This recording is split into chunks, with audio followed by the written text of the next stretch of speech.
Bueno, hermanos, ayer estaba compartiendo parte de mi experiencia y les contaba lo hermoso que es morir. Gracias. Gracias. Okay. A nosotros nos han hablado de la muerte como lo más espantoso, pero la experiencia que yo tuve de muerte fue tan maravillosa que desde que sentí su amor, mi vida nunca más volvió a ser la misma. Mire, yo añoro, mi alma vive cada día en una añoranza de volver, a pesar de que mi vida espiritual en ese momento, mi destino eterno era la muerte eterna, la condenación, pero el solo hecho de haber sentido ese abrazo de Jesús, su amor, cómo nos abraza cuando morimos, cómo sale a nuestro encuentro tan pronto morimos, cuando quedamos libres del tiempo, libres del espacio, en esa plenitud de amor, de gozo. Y él en esa ternura, en ese Dios amoroso me levantó y me abrazó. Por eso se ve ese túnel ascendente que he oído que tantas personas han tenido esa experiencia de muerte. En muchas partes del mundo me he encontrado y nadie puede describir la palabra amor. O sea, uno la dice y cuando sale de la boca de uno, queda tan pobre las palabras. Yo quisiera tener una palabra que les perforara el alma a ustedes, como me la perforó a mí. Sentirse amado de Dios. Nosotros acá sabemos que nos aman. Y es todo un camino, ese encuentro y esa experiencia con Dios. Pero cuando eres despojado de tus vestiduras terrenas y entras en el eterno presente, donde no hay tiempo, donde no hay espacio, donde eres llenado por una sabiduría por encima de la inteligencia humana, un conocimiento ya no es un conocimiento que tiene que pasar por un pobre proceso de neuronal y de conocimiento, nada cognitivo. Ya es la sabiduría que llega a tu alma cuando te mueres. Cuando tú puedes ver con los ojos de Dios, porque te los prestes, como si te los prestara. Yo resumo la sabiduría como si Dios te prestara los ojos y te permitiera ver con sus ojos la realidad del mundo. Cuando yo quedé sin vida, yo les conté cuando vi la humanidad al mismo instante, sin necesidad de estar moviéndome, porque estaba libre del tiempo, del espacio, trascendiendo a la parte corpórea, porque esa parte cuando tú te mueres ya no importa, lo importante es ver las almas por dentro, todas putrefactas, desfiguradas, moviéndose en toda esa cantidad de demonios dentro, malolientes, y a pesar de eso, anestesiadas en los fulgores del demonio, de esos deleites y placeres, sumergidos en un mar de iniquidad, de muerte, de depravación, y sin embargo, entre comillas, contentos. Qué dolor tan grande ver la humanidad en ese estado. Y eso fue hace casi 30 años. ¿Ustedes se imaginan cómo está la humanidad ahorita? Entonces, ese es Dios le presta a uno esa mirada de él y ese dolor en ese momento. En el momento de la muerte es algo tan indescriptiblemente hermoso que las palabras no quedan en nada, porque esa vivencia desborda toda palabra. Y cuando yo vengo a decirla ya pasada de nuevo por mi pobre cerebro, se vuelve papilla toda esta experiencia. Qué triste que uno no pueda volver y transmitir esa vivencia, no como la viví porque es imposible, pero sí al menos en un poquitico, pero qué pobreza de nuestra naturaleza humana para poder hablar del amor de Dios.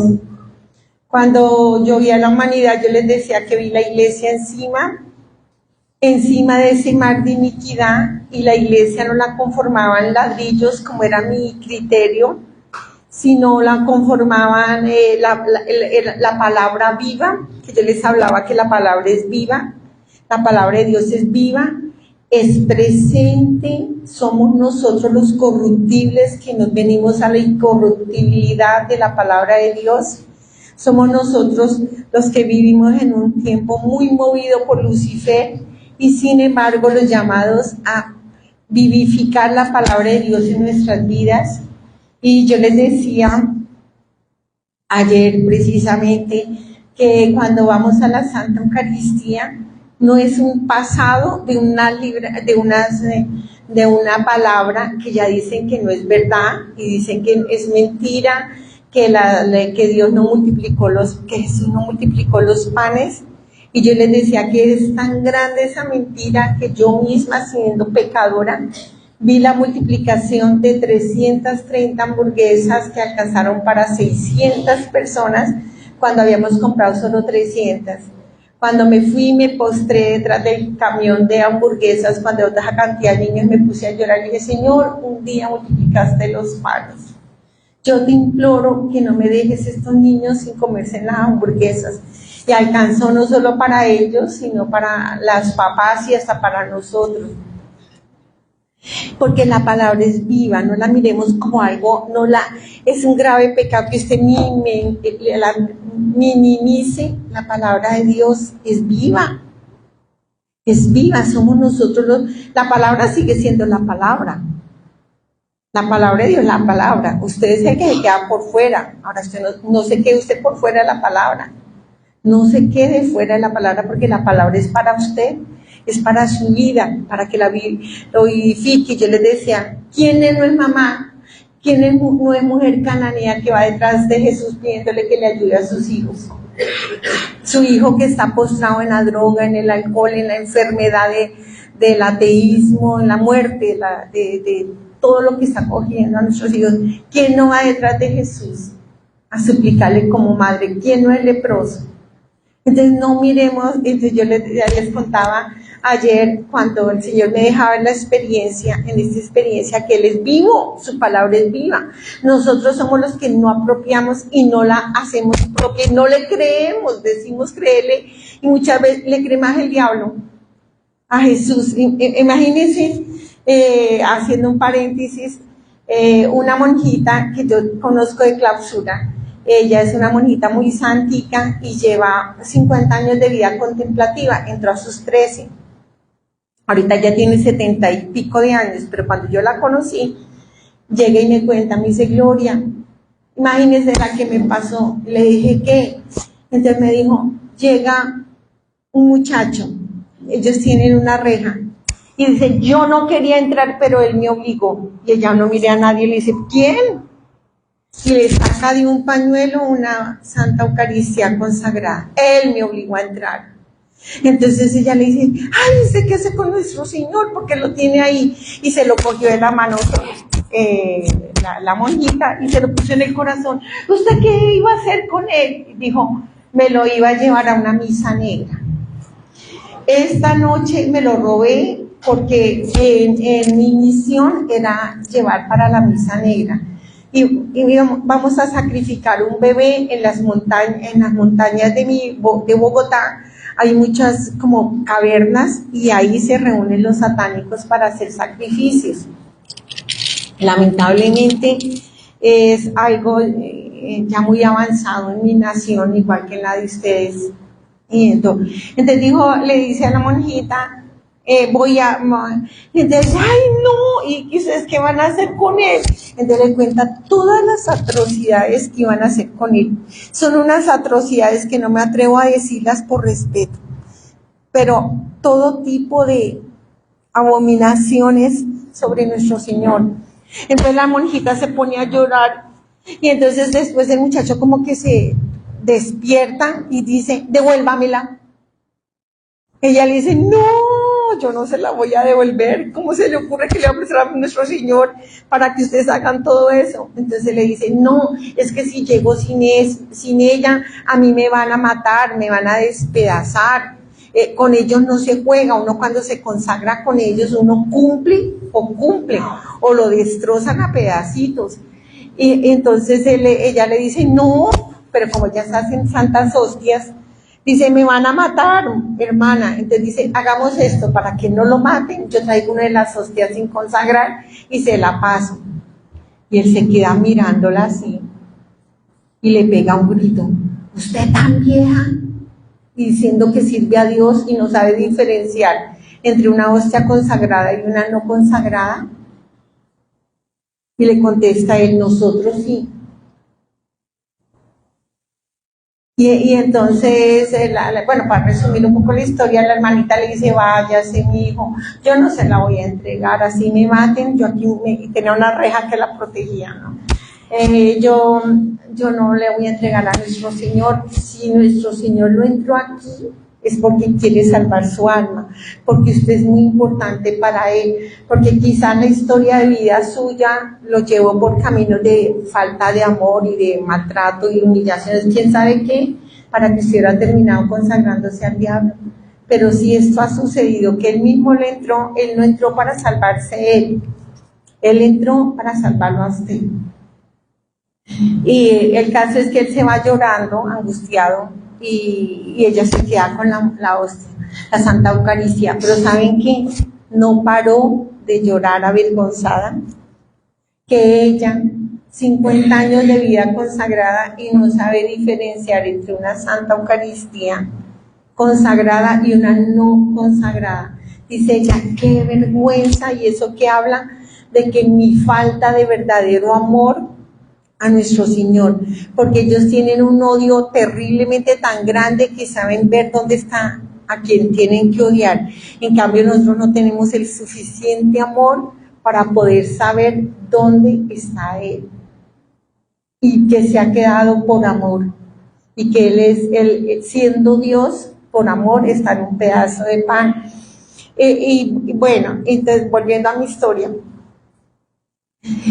cuando yo les decía que yo veía la iglesia, y veía la palabra viva en todos los idiomas, en toda la repartida por cubriendo toda el globo terráqueo, y también vi que todos estaban unidos por el Espíritu Santo, y vi las personas que flotaban encima de ese mar unidas por el Espíritu Santo, y en su pecho tenían un fuego, una luz, y eran almas eucarísticas, que son las que están sosteniendo este mundo.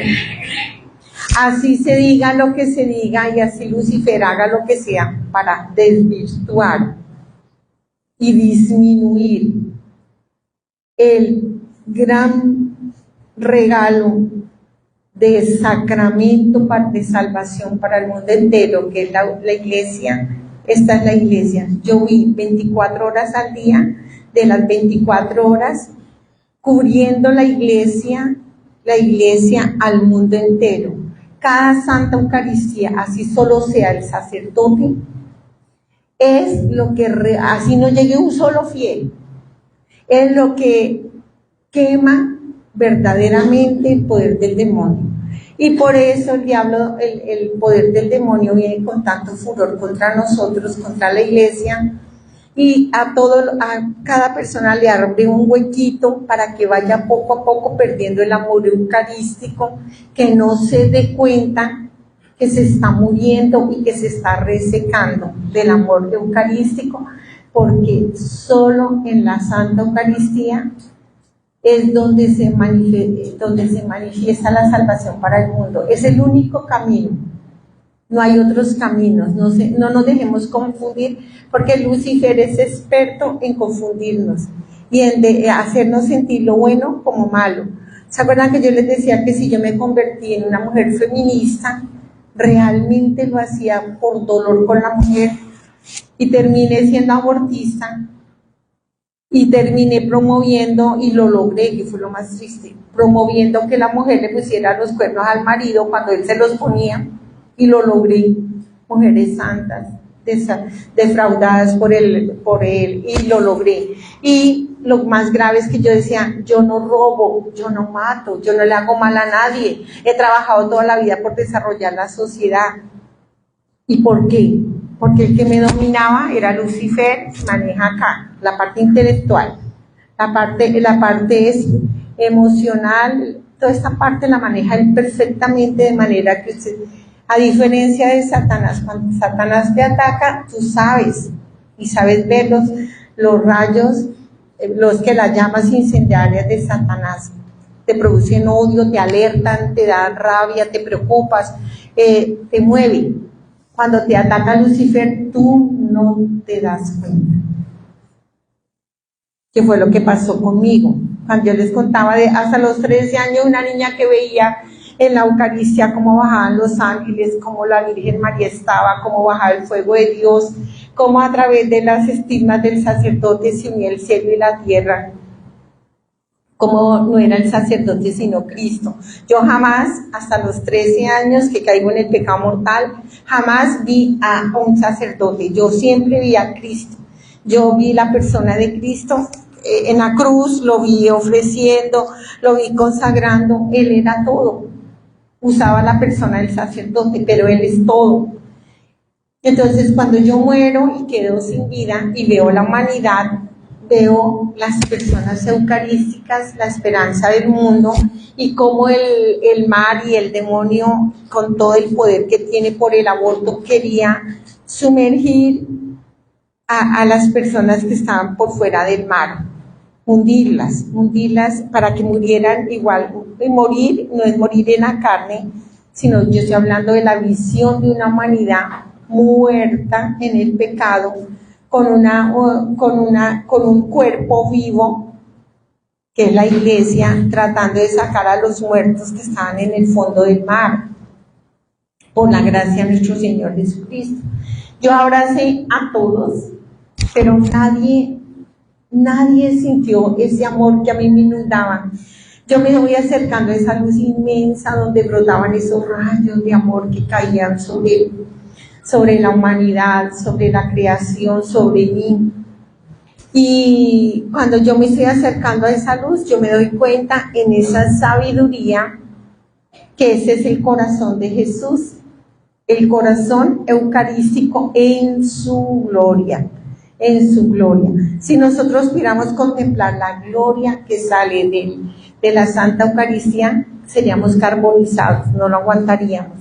Pero cuando tú te mueres bajo la gracia especial del abrazo de Dios, que te abraza y te sube aquí, te pone en su corazón, yo veo que su corazón traspasado es una puerta, veo en el dintel de la puerta 2 árboles bellísimos, y vi un jardín hermosísimo, un jardín donde todo era vivo, todo manaba vida, amor, paz, felicidad.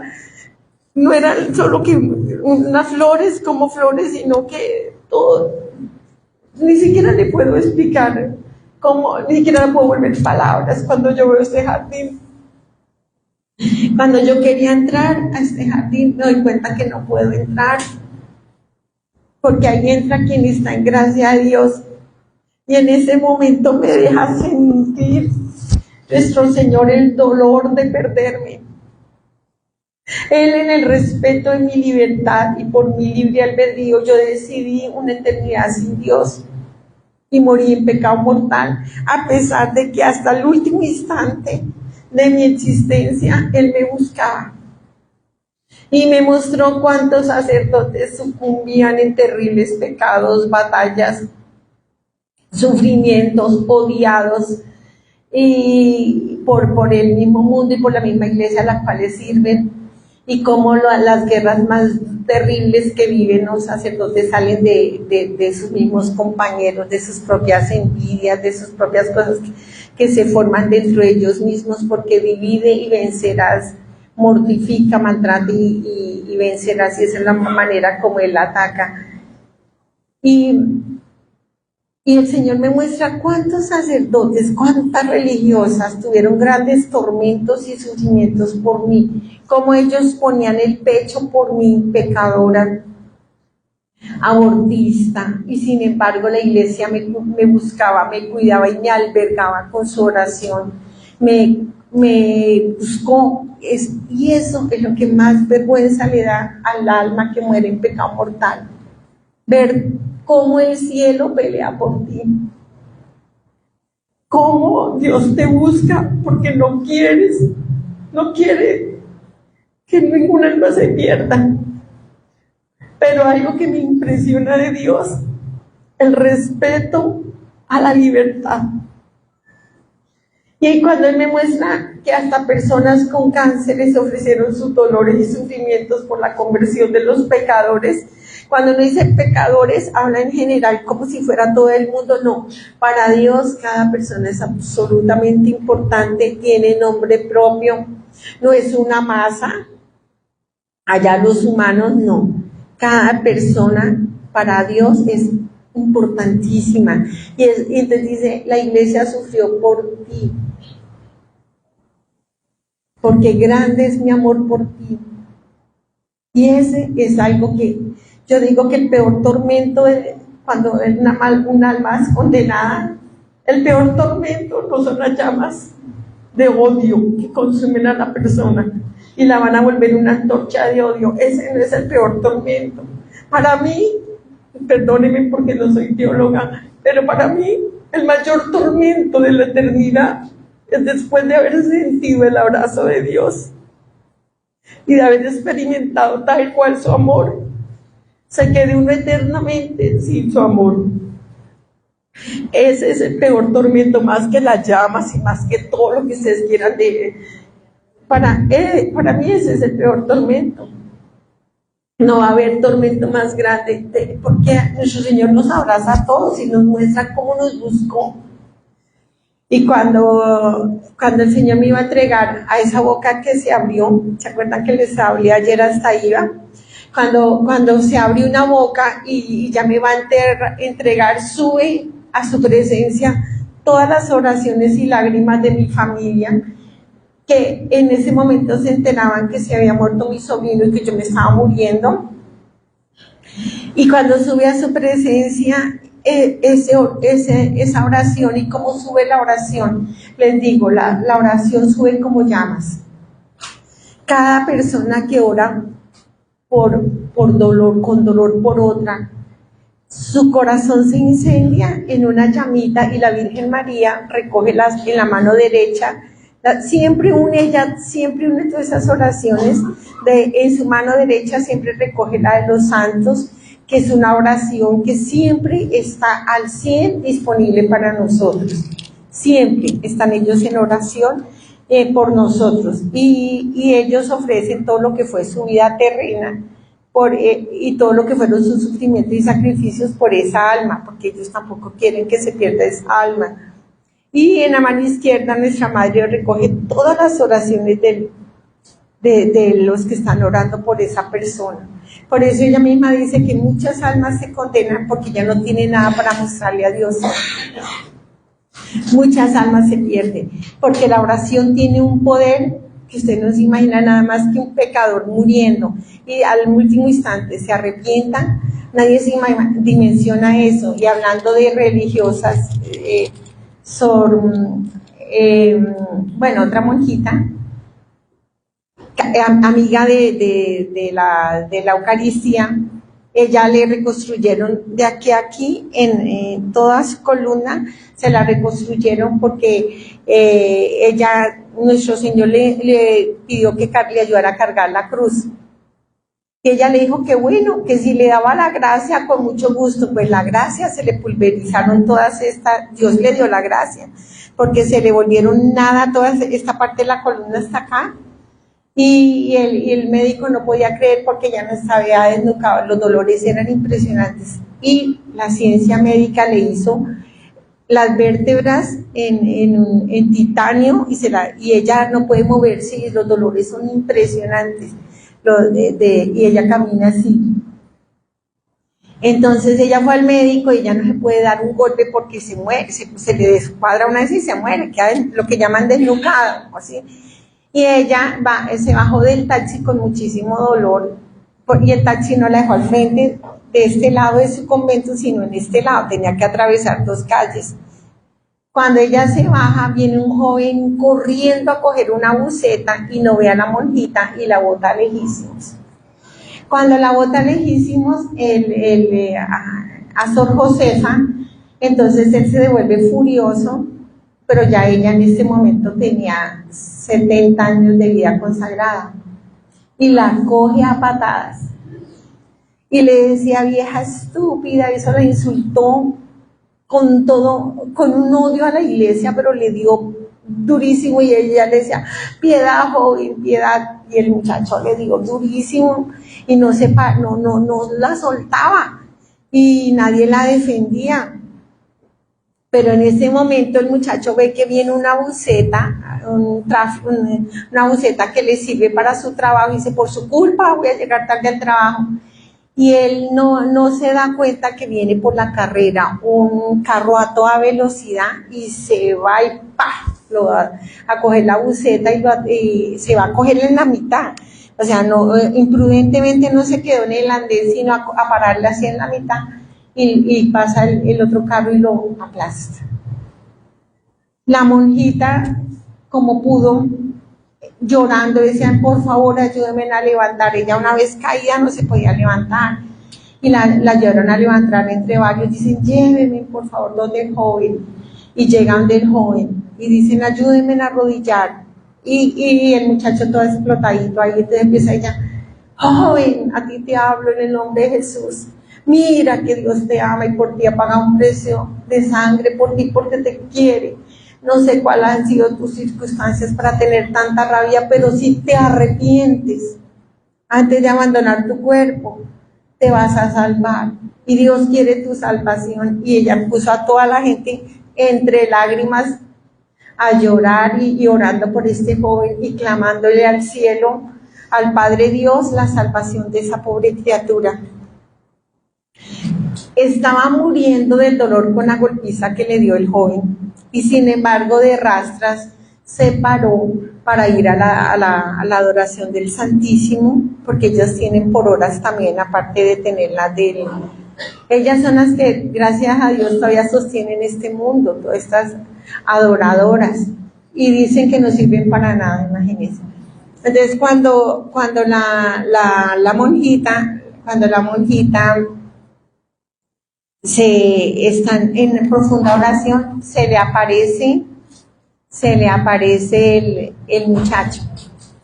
He recibido un permiso y una gracia especial, le dice, y la recibí para venirle a agradecer a usted su oración. Dijo, cuando yo estaba ahí sin vida, no entendía lo que pasaba. En ese instante, cuando usted oró por mí, yo sentí cómo salieron un montón de espíritus horribles y bocas a llevarme.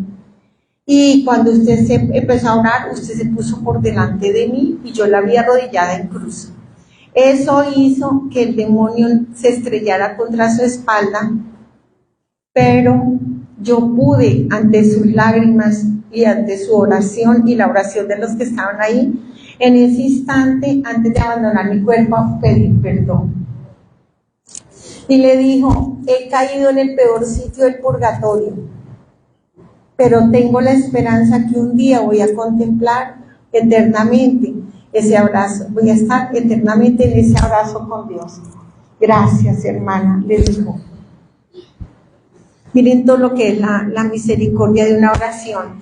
Entonces, cuando nuestro Señor sube la oración, el poder de la oración, que es lo que nos quieren quitar, que eso no sirve, que el que escogió, el que se fue, no, olvídelo, la oración tiene poder. Cuando yo estoy sin vida, nuestro Señor me tiene abrazada y se abre una boca horrible que me empieza a chupar y a reclamar. Nuestro Señor, en el momento en que me va a entregar, por respeto a mi libertad, a esa boca, y ve a su madre con esas oraciones, y en lugar de entregarme en ese instante, alarga unas horas su misericordia y me devuelve a mi cuerpo. En ese momento estoy ya en la enfermería, después de que me cayó el rayo, los médicos están sacándome del paro cardíaco, fue una convulsión inmensa, yo entré a mi cuerpo, fue terriblemente doloroso entrar a ese cuerpo y me llevaron a al hospital, ahí quedamos ayer, ¿sí? Bueno, cuando estoy en el hospital, mis riñones no funcionan más, mis pulmones están llenos de agua, me inflamó como un monstruo y me les muero de nuevo, paro cardíaco. De inmediato me reaniman porque estoy en sala de cirugía, empiezo a agonizar, los médicos dicen que no vale la pena conectarme a la UCI porque no hay nada que hacer por mí.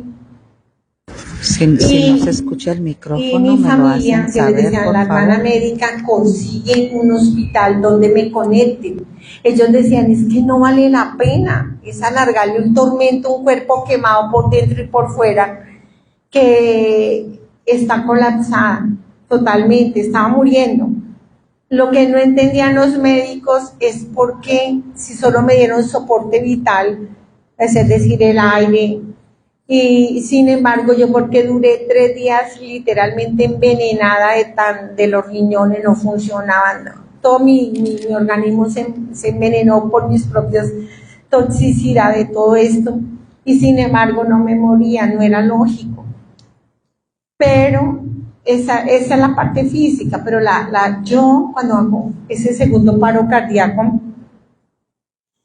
por segunda vez salgo de mi cuerpo, pero ya no salgo a la luz. Cuando yo salgo de mi cuerpo por segunda vez, empiezo a ver cómo de las paredes del quirófano empezaban a brotar un montón de espantosas criaturas que me quemaban. Miren, yo no le puedo describir lo espantosamente feas, porque si yo me acordara cómo eran de aterradoras, me moriría de horror. Dios en su misericordia no me ha dejado toda la claridad de mi vivencia, porque ningún cerebro ni ninguna persona podría vivir y contar lo que yo viví. Me dejó un poquitito así, nada, lo que yo les cuento es esto, nada, porque yo sé en mi conciencia, en mi alma y en experiencia vivida, que fue inmenso, pero ninguna persona lo puede traer y reducir acá, sin ni siquiera en su corazón. Pero a mí esas criaturas, yo sé que eran pavorosas, pero no me quedé en eso, sino en el odio que brotaba, salía, ese odio que salía de ellas y me quemaban. Me quemaron peor que las quemaduras de mi cuerpo. Tan es así el dolor de mis quemaduras de mi alma, que yo cuando regresé, yo duré casi 2 años sintiendo que me fritaba y me fritaba en una paila de aceite hirviendo, y a mí no me pasó el dolor, ya se habían formado piel y el dolor, y yo me quemaba, yo no podía, yo tenía que orar mucho para poder vivir esos años. Estoy hablando de 2 años después de las quemaduras, después de tener el odio que me quemó. Pero yo no le di importancia de eso, sino que yo vivía ese dolor de quemaduras como respuesta a mis quemaduras, y le había puesto una explicación científica de que era porque mis nervios se habían quemado y yo me seguía fritando, yo me sentía fritar así, como que mi cabeza es todo el tiempo, hasta que llegó Fray Carmelo a mi consultorio 2 años después, un franciscano de pie descalzo, italiano, y me dice: Gloria, ¿usted cómo va con las quemaduras sus quemaduras? Fue que me dijo, y le voy a decir la verdad, no se lo digo a mi familia por no atormentarlos, un dolor, no me ha pasado ni un día, ni me ha disminuido un poquito, desde que me quemé hasta ahorita, no me para el dolor. Y mi carne me arde y suda mi piel y todo, y a todo momento siento que me estoy ardiendo. Y me dijo: usted sí sabe por qué es, ¿no? Y le dije: sí, porque mis carnes fueron quemadas y mis nervios y mis huesos gravemente. Y entonces me dijo: no, ¿sabe por qué? Porque el demonio la tocó. Y como la tocó el demonio, su alma arde con todas las todas las llagas que le dejó que el demonio la hubiera tocado. Y entonces él oró por mí, y el mismo día que él oró por mí, cesaron esos terribles tormentos y ardor, pero era un ardor. Uy, Dios mío, que solo la gracia de Dios me sostuvo, porque uno cuando uno es una persona, uno no sabe cuál es su historia y qué está viviendo esa persona y cuál es realmente lo que tiene ya adentro. Y él me dijo, es que yo aprendí que esto sucedió y me vine a buscar la gloria, porque allá en el Huila, una campesina era agiotista, es decir, que prestaba interés, y ella se cayó y se desnucó, murió, cayó, fue a bajar en una mata de plátano, puso una lata grande de metal y había una piedra debajo. Cuando ella hizo así, ¡pac!, se fue y le cayó aquí la roca y murió. La bajaron al hospital para hacer la necropsia porque los vecinos oyeron el grito, la llevaron en un pueblo, en veredas, donde hay casa de campo, así que todos son cerquita. Y cuando a ella le iban a hacer ya la necropsia, se levantó y casi mata al cura, al médico. Casi lo mata el susto, imagínense, ya horas de muerta metida en una nevera y de todo eso. Y cuando, como por allá en el Huila la guerrilla mata muchísima gente, pues claro, los muertos tienen que hacer muchísima fila para hacerle la necropsia. Entonces cuando a ella ya le tocó el número no sé cuánto y le va a hacer eso, pues se levanta la campesina. Y ella le contó a Fray Carmelo, porque a él lo llamaron, porque la campesina, después de que tuvo esta experiencia, gritaba, me quemo, y lloraba, no resistía la ropa, yo tampoco, la oración era la que me permitía tener ropa, no la resistía. Y yo tenía que usar tela porque no resistía el dolor y el ardor de las quemaduras de mi cuerpo, pero yo pensaba que era por el rayo. Entonces él me dijo, y cuando voy en donde la campesina estaba tapada con hojas de plátano porque no resistía la ropa, y aceite, y se revolcaba como un gusano, me quemo. Y cuando yo la confesé y hablé con ella, obvio que le dio permiso de contar, tuvo la misma experiencia que yo, pero ella lo habla de su manera campesina.